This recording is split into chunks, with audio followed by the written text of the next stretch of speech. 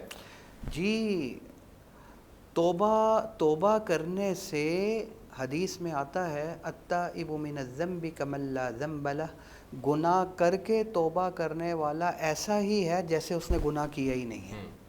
اگر وہ سچی توبہ کرتا ہے، پکی توبہ کرتا ہے، تو پھر اللہ کی رحمت سے امید ہے کہ پھر وہ ایسا ہی ہو جائے گا جیسے اس نے نافرمانی کی نہیں تھی۔ تو ایک تو اللہ سے توبہ کرے اور دوسرا والدین سے معافی مانگے۔ حقوق العباد ہے نا، حقوق العباد میں بندے سے بھی، ان سے اگر وہ حیات ہیں تو ان سے بھی معافی مانگے، پھر اللہ سے توبہ کرے، اور امید ہے کہ اگر وہ دل سے معاف کر دیں گے پھر یہ سلسلہ نہیں ہوگا۔ لیکن اگر وہ دنیا سے چلے گئے ہیں پھر کیا کریں؟ جیسے اب آپ کا سوال ہے، اس کے بارے میں علماء نے لکھا ہے کہ اگر والدین کے ساتھ زیادتی کی تھی اور وہ دنیا میں موجود نہیں رہے، اب ایک ہی صورت رہ جاتی ہے تلافی کی۔ وہ تلافی کی صورت کیا رہ جاتی ہے کہ والدین کے جو قریب ہیں، جن کے ساتھ وہ پیار کرتے تھے، جو ان کے قریبی تھے، ان کے ساتھ اس نے سلوک کرے۔ دوسرا یہ کہ زیادہ سے زیادہ ان کے لیے ایصال ثواب کیا جائے۔ ان کو زیادتی کی تھی نا، اب ان کو فائدہ بھی پہنچائے، اور مرنے کے بعد فائدہ کیسے پہنچے گا؟ ایصال ثواب کے ذریعے۔ زیادہ تلاوت کرے، ذکر اذکار کرے، نوافل پڑھے، جس صدقہ خیرات کرے، جس طریقے سے بھی ان کو فائدہ پہنچا سکتا ہے زیادہ سے زیادہ پہنچائے، اور اللہ سے توبہ استغفار کرے۔ اس طریقے سے امید ہے کہ وہ جو معاملہ ہے وہ دھل جائے گا۔ اگر اس کی توبہ قبول ہو گئی تو پھر اس کے سامنے اس کی والدین اس کی نافرمان نہیں بنے گی اور اس کے ساتھ بدتمیزی یا اس طرح کے برے اخلاق کے ساتھ پیش نہیں آئے گی جس طرح کا یہ پیش آیا کرتا جی مرتے دم تک، موت تک دروازہ کھلا ہوا ہے۔ اگر مرنے سے پہلے اس نے اپنا معاملہ صاف کر لیا تو پھر انشاءاللہ یہ ایسا ہو جائے گا۔ دیکھو سب سے بڑا گناہ اور سب سے بڑا جرم جو ہے نا وہ کفر اور شرک ہے۔ اس سے بڑا گناہ اور کوئی بھی نہیں ہے۔ تو توبہ کرنے سے اور کلمہ پڑھنے سے تو وہ سارے گناہ معاف ہو جاتے ہیں، ختم ہو جاتے ہیں۔ ایسے ہی ہو جاتا ہے جیسے کہ آج ہی ماں نے اس کو جنا ہو، بالکل پاک صاف ہو جاتا ہے۔ بے شک، تو جب وہ کفر ختم ہو جائے تو اس سے کم درجے کا گناہ ہے، تو یہ کیوں ختم نہیں ہوگا؟ بہت زبردست آپ نے جو ہے وہ آج کل کے اعتبار سے ایک بڑا اہم سوال تھا جو میں نے آپ سے کیا اور اس کا آپ نے جواب دیا۔ میں ڈاکٹر صاحب کو شامل گفتگو کرنا چاہوں گا۔ ڈاکٹر صاحب، والدین کے ساتھ حسن سلوک کی بات کی جا رہی ہے تو قرآن میں بھی اللہ پاک فرماتے ہیں ان کے ساتھ انتہائی تواضع اور انکساری اور اکرام و احترام کے ساتھ ہمیں پیش آنا ہے، بے ادبی نہیں کرنی، تکبر ہم نے ان کے سامنے نہیں کرنا، ہر حال میں ان کی اطاعت کرنی ہے۔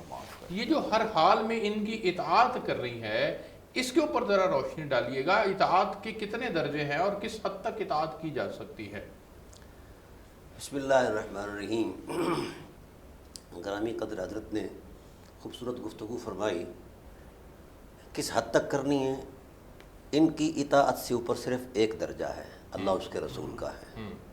اگر اللہ اور اس کے رسول کی نافرمانی کا یہ کہیں تو وہ بات نہیں ماننی، باقی ہر بات ماننی ہے۔ اچھا، پابند ہے، یعنی جس طرح حضرت ابراہیم علیہ السلام نے اشارے کے اندر حضرت اسماعیل کی بیوی کے متعلق ارشاد فرمایا تھا کہ بیٹا آئے تو اس کو کہنا اپنی چوکھٹ تبدیل کر لے، تو وہ سمجھ گئے تھے کہ یہ کہہ رہے ہیں کہ اپنی بیوی کو آج بھی ہماری فقہ کی کتابوں کے اندر یہ موجود ہے کہ ماں باپ اگر طلاق کا کہیں تو سوچا نہ جائے۔ لیکن سردست میں اتنا کہتا ہوں، ہمارے ماں باپ جو ہیں وہ بھی دینی حوالے سے اتنی تربیت یافتہ نہیں ہیں کہ وہ بھی حقوق اور فرائض کا بیلنس رکھ پائیں۔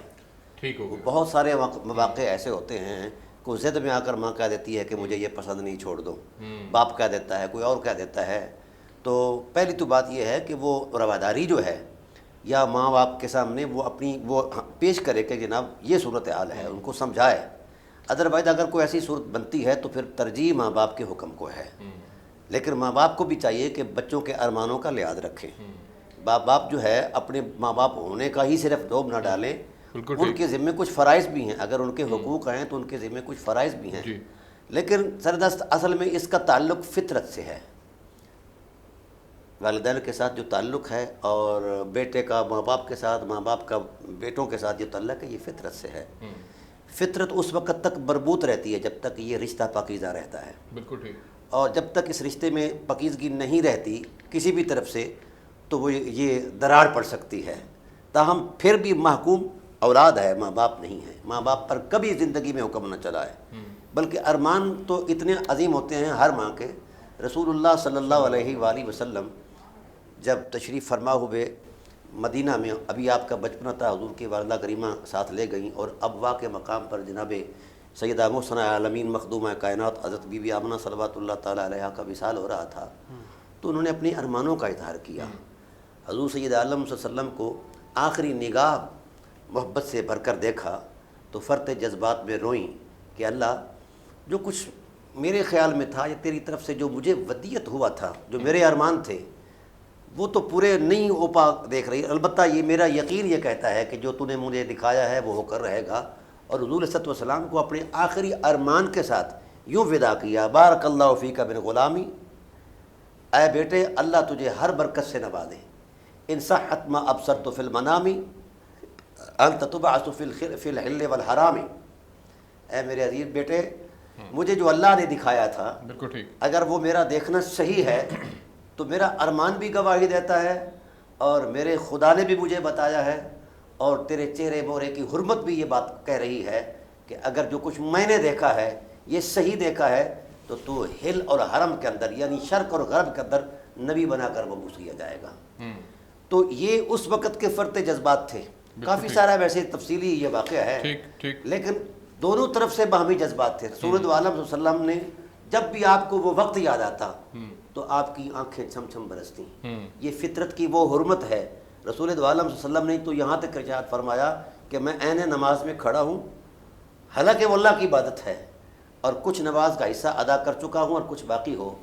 حتیٰ تنادی امی، یہاں تک کہ میری ماں مجھے آواز دے بیٹھی، اے محمد، تو پھر میں نماز کو چھوڑ دوں گا، اپنی ماں کی بارگاہ میں چلا جاؤں گا، یا میرا باپ ایسا کرے. بالکل ٹھیک ہے. تو جب صاحب شریعت یہاں کھڑے ہیں تو ہم کون ہیں؟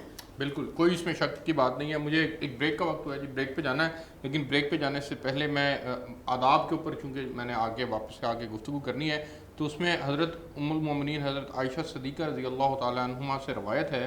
وہ فرماتی ہیں کہ ایک شخص رسول اللہ صلی اللہ علیہ وآلہ وسلم کی خدمت میں حاضر ہوا، اس کے ساتھ ایک بوڑھا آدمی بھی تھا. نبی کریم صلی اللہ علیہ وسلم نے پوچھا کہ یہ بوڑھا کون ہے؟ اس شخص نے کہا کہ یہ میرا باپ ہے. آپ صلی اللہ علیہ وسلم نے فرمایا ان کے آگے مت چلنا، مجلس میں ان سے پہلے مت بیٹھنا، ان کا نام لے کر مت پکارنا، انہیں برا بھلا مت کہنا.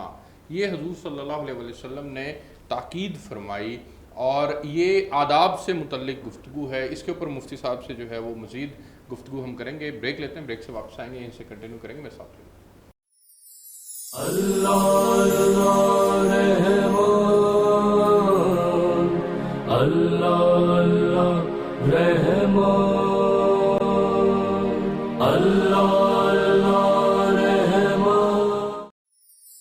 اللہ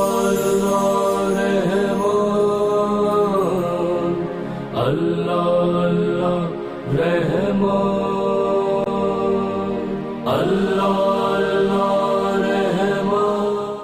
جی ویلکم بیک ناظرین. مفتی صاحب، یہ آداب سے متعلق حضور صلی اللہ علیہ وسلم کی حدیث ہے. تو اولاد نے ظاہر ہے جہاں پر ان کا والدین کا احترام کرنا ہے، ان سے کوئی نافرمانی والی بات نہیں کرنی، کوئی کسی قسم کی ان کی بے ادبی نہیں کرنی، تو کون کون سی ایسی احتیاطیں ہیں جو اولاد کے لیے لازم ہے کہ وہ کرے؟ اور جس طرح سے بات ڈاکٹر صاحب نے بھی اشارتاً کی وہ تھی کہ والدین کے اوپر بھی کیا ذمہ داریاں عائد ہوتی ہیں، اس کے اوپر بھی ذرا بات کیجیے گا. ڈاکٹر صاحب کی بات کو میں تھوڑا سا آگے بڑھا لیتا ہوں کہ ایک تو یہی بات ہے کہ والدین کی اطاعت کرنی چاہیے، لیکن والدین جتنے بھی بڑے ہو جائیں وہ اللہ اور اس کے رسول سے بڑے نہیں ہیں. ایسا ہی ہے نا؟ تو جہاں اللہ اور اس کے رسول کے حکم کی نافرمانی ہو رہی ہو وہاں والدین کی اطاعت کرنا جائز نہیں ہے. قرآن مجید وَوَصَّيْنَا الْإِنسَانَ بِوَالِدَيْهِ وَوَصَّيْنَا الْإِنسَانَ بِوَالِدَيْهِ حُسْنًا وَإِنْ جَاهَدَاكَ لِتُشْرِكَ بِي، لیکن اگر وہ شرک کا کہیں مَا لَيْسَ لَكَ بِهِ عِلْمٌ فَلَا تُطِعْهُمْ، وہ بات ان کی نہیں ماننی، کیونکہ وہ جتنے بھی بڑے ہو جائیں لیکن اللہ اور اس کے رسول سے بڑے نہیں ہیں. لہٰذا جہاں وہ یہ بات کریں گناہ والی بات، وہ اللہ کی نافرمانی والی بات، نبی کی وہ ان کی اطاعت نہیں کی جائے گی.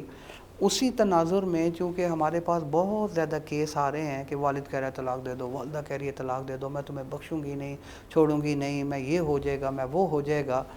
تو اس کیس میں کیا خاوند کو اپنے والد اور والدہ کی اطاعت کرتے ہوئے طلاق دے دینی چاہیے؟ یہ ایک اہم اور حساس ایشو ہے. اسی بات کو میں آگے بڑھاتا ہوں. دیکھیں میں نے جو ابھی تمہید باندھی آپ کے سامنے کہ گناہ والی بات ان کی ماننا جائز نہیں ہے. اللہ تعالیٰ نے اس کو بھی عقل دی ہے, شعور دیا ہے. اگر یہ سمجھتا ہے کہ یہ والدین زیادتی کر رہے ہیں, بھئی اس کو طلاق بنتی نہیں ہے, وہ بیچاری اپنی طرف سے جہاں تک ہو سکتا ہے خیال بھی کرتی ہے, سارا کچھ کر رہی ہے, لیکن اس کے باوجود یہ ان سے ناجائز مطالبے کر رہے ہیں, تو پھر اس کیس میں اس کے لیے جائز نہیں ہوگا طلاق. کیونکہ اب اگر طلاق دے گا اس نے والد کی مان کے اللہ کی نافرمانی کی, کیونکہ اللہ کہہ رہا ہے انصاف کرو, اللہ کہہ رہا ہے زیادتی نہ کرو, تو یہ تو زیادتی ہو گئی, یہ تو حرام ہو گیا. تو اس کیس میں کیونکہ میں حیران ہوتا ہوں کہ خالی اگر ہم یہ سمجھیں نا کہ بچوں ہی کی طرف سے زیادتی ہوتی ہے, نہیں, ہمارے سامنے بہت سارے کیس ایسے بھی آ جاتے ہیں جہاں یہ ساس کی طرف سے اور بعض کیسوں میں سسر کی طرف سے بھی زیادتی والا پہلو آ جاتا ہے. جی اس کیس میں پھر وہ بندے آتے ہیں, روتے ہیں, کہتے ہیں مفتی صاحب بتاؤ کیا کریں. نیک بندے بھی ہوتے ہیں, کہتے ہیں قبر سے بھی ڈر لگتا ہے. بھئی ہم کہتے ہیں کہ تمہارے لیے والدین کی نافرمانی جائز نہیں ہے, تم اس کو ٹیکنیک کے ساتھ چلاؤ, لیکن اللہ کی نافرمانی بھی جائز نہیں. طلاق تو نہ دو, ان کو طریقے سے چلاتے جو دیکھ لیں گے, غور کر لیں گے, یہ کر, تو ان کا ادب ہے, سارا کچھ ہے, لیکن ایسی بات جو وہ ناجائز بات کہیں, گناہ والی بات کہیں, زیادتی والی بات کہیں, وہ بات ماننا جائز نہیں ہے. ہاں شریعت کی حدود کے اندر رہتے ہوئے جو بات کہیں ہیں اس کے اندر ان کی نافرمانی نہیں کرنی چاہیے. یہ ایک حدود ہے. آداب کے متعلق میں چاہ رہا تھا کہ جس طرح سے پہلے میں نے حدیث بھی پڑھ کے سنائی, تو ادب میں یہی عرض کر رہا ہوں, ہر جائز بات میں ان کا خیال رکھنا چاہیے, سمجھے. اور یہ جو حدیث جیسے آ رہی ہے یہ ادب سے ہی متعلق ہے, ان سے آگے نہ چلو, یہ بے ادبی ہے, سمجھے. وہ اگر کھڑے ہوئے ہیں تم بیٹھے نہ رہو, ان کو اپنی سیٹ دے دو. یعنی اس چیز کا تعلق ہمارے عرف کے ساتھ ہے. ہمارے عرف کے اندر جو چیز بے ادبی شمار ہوتی ہے وہ والا کام تم نہ کرو. ہم نے خود اپنے بڑوں کو دیکھا کہ جب والدین کی طرف سے کوئی بات آ جاتی تھی تو اس کو وہ درجہ دیتے تھے کہ بس اب اس کی خلاف ورزی ہو ہی نہیں سکتی. پھر اللہ نے جو ان کو درجہ, مقام اور سکون دیا ہے وہ بھی ہمارے سامنے ہے, جو عزتیں دی ہیں وہ بھی ہمارے. میرے خیال میں سب سے بڑا راز اگر ہم چاہ رہے ہیں نا ہماری دنیا پرسکون ہو جائے اور ہماری آخرت اچھی ہو جائے, وہ یہ ہے کہ ہر جائز کام میں والدین کی اطاعت کرنی چاہیے. وہ بالکل ٹھیک ہے. میں بڑھاپے میں جب والدین کی کوئی بات ناگوار گزرے تو ان سے کیسے گفتگو کی جائے, اس کے بارے میں اللہ تعالیٰ نے فرمایا کہ ان سے خوب ادب سے بات کرنا, اچھی بات کرنا, لب و لہجے میں نرمی اور الفاظ میں توقیر و تکریم کا خیال رکھنا چاہیے. یہ سورہ الاسراء کے اندر جو ہے وہ جی یہ ہے, لیکن اگر ایک بندہ اپنی طرف سے پورا خیال رکھتا ہے, لیکن فرض کر لیں ان کی طبیعت بھی کئی دفعہ چڑچڑی ہو جاتی ہے, اس کی زبان سے نہ چاہتے ہوئے بھی کبھی کوئی ایسی بات نکل جاتی ہے, حالانکہ اوورآل دیکھا جائے تو ماشاءاللہ بڑا اچھا چل رہا ہے, کیا اس بات پر پکڑ ہے یا نہیں ہے؟ اللہ تعالیٰ چونکہ اللہ ہی نے ہمیں بنایا ہے اور اللہ نیتوں کے اوپر بھی فیصلے فرماتے ہیں, ایسے ہی ہے نا. تو یہ جو اپنی طرف سے بندہ اپنی اختیاری پوری کوشش کرے, اس کے بعد اگر تھوڑی اونچ نیچ ہو جائے تو اسی صورت کے اندر اور انہی آیتوں میں اللہ ہوا ربکم اعلم بما فی نفوسکم, اللہ زیادہ بہتر جانتا ہے تمہارے دلوں میں کیا ہے. یہ تو ایک یعنی غیر اختیاری طور پر تمہارے اوپر کوئی ایسی کیفیت طاری ہوگی تو لیکن اپنے اختیار سے کوئی کمی نہ آنے دے. بالکل ٹھیک ہے, مجھے آگے بڑھنا ہے. ایک اور حدیث ہے, میں چاہ رہا ہوں اس کے اوپر جو ہے وہ بات کرتے ہوئے پھر میں ڈاکٹر صاحب آپ کی رائے لینا چاہوں گا. حضرت عبداللہ بن عمر رضی اللہ تعالیٰ عنہ فرماتے ہیں کہ رسول اللہ صلی اللہ علیہ وسلم نے ارشاد فرمایا, اللہ کی رضامندی والدین کی رضامندی میں ہے اور اللہ کی ناراضگی ماں باپ کی ناراضگی میں ہے. ایک تو یہ حدیث ہے جس سے ہمیں تقویت یہ ملتی ہے کہ والدین کو راضی رکھنا ہے تو اللہ رب العزت بھی آپ سے راضی رہیں گے. دوسرا حضرت, جب ہم والدین کا ادب کرتے ہیں, والدین کی فرما برداری کرتے ہیں, ان کے ساتھ حسن سلوک کا معاملہ کرتے ہیں, تو اللہ رب العزت کن انعامات سے نوازتے ہیں, میں چاہوں گا اس کے اوپر بھی آپ روشنی ڈالیں.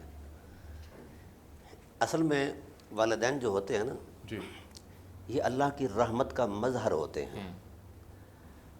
بندہ اپنی شان ابدیت میں حضور عظمت الہی میں جو نیاز پیش کرتا ہے تو کیا خیال ہے وحدہ لا شریک کی بارگاہ عظمت کے اندر بندے کے لیے کچھ نہیں ہے. اس نے ایک مثال دی ہے کہ جب جس کی ماں راضی ہو گئی اس پر اس کا خدا راضی ہو گیا, جس پر جس کا باپ راضی ہو گیا اس پر اس کا خدا راضی ہو گیا. بالکل ٹھیک. تو اللہ تعالیٰ کی ذات نے ان کو اپنی رحمت کا خزانہ اور مبدا بنایا ہوا ہے.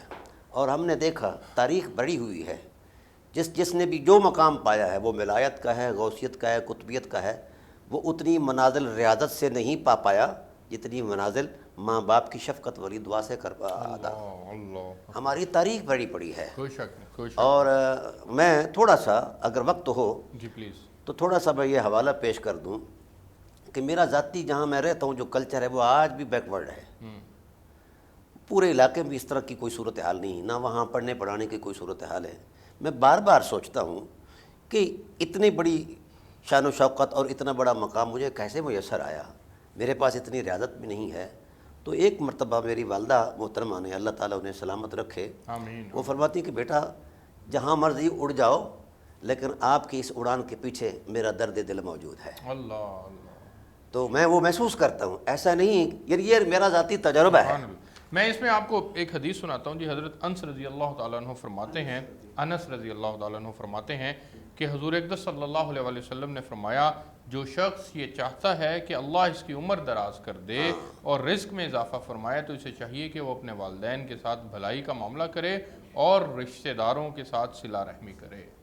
حضرت بھلائی کا معاملہ کرنے اور رشتہ داروں کے ساتھ صلہ رحمی کرنے میں اللہ رب العزت اس کے عمر بھی دراز کر رہے ہیں اور اس کے رزق میں بھی اضافہ فرما رہے ہیں.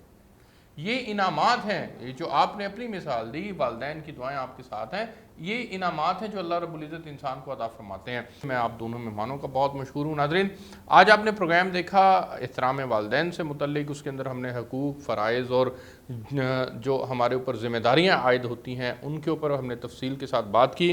پروگرام میں آج کے پروگرام میں جو ہے وہ مجھے اجازت دیجیے، وقت ختم ہو گیا. کل آپ سے ایک نئے موضوع کے ساتھ ملاقات ہوگی. تب تک کے لیے اللہ حافظ. اللہ رحمان، اللہ اللہ رحمان.